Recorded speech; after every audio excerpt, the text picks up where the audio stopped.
marami talagang positives na mabibigay si Arwin.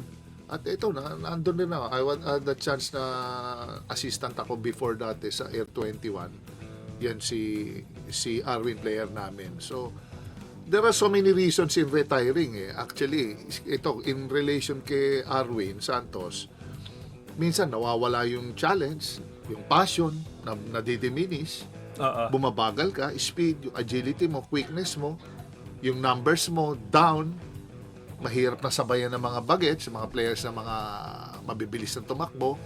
Pero itong pag sinama siya ng Basilan Star Horse team, pare, meron tong, I'm sure, alam nila ang mabibigay ni Arwin. For sure, si Arwin, wala namang itatago yan eh, na, boss, siguro yan, guidance na lang ako rito to inspire them, baka coaching staff lang din, in preparation sa, baka magko-coach to someday, or pwedeng quality player.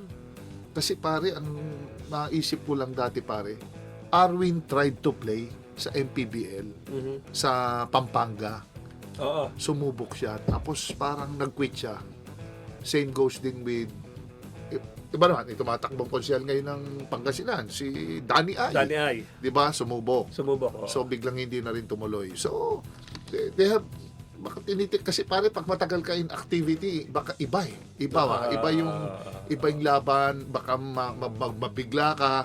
So baka sa akin okay yan, baka merong ibang purpose lang yung Basilan sa kanya. Siyempre respetadong player to at makakapagbigay ng konting direksyon sa team, lalo na kung puro bagets yung mga kasama mo sa Basilan Basilan team.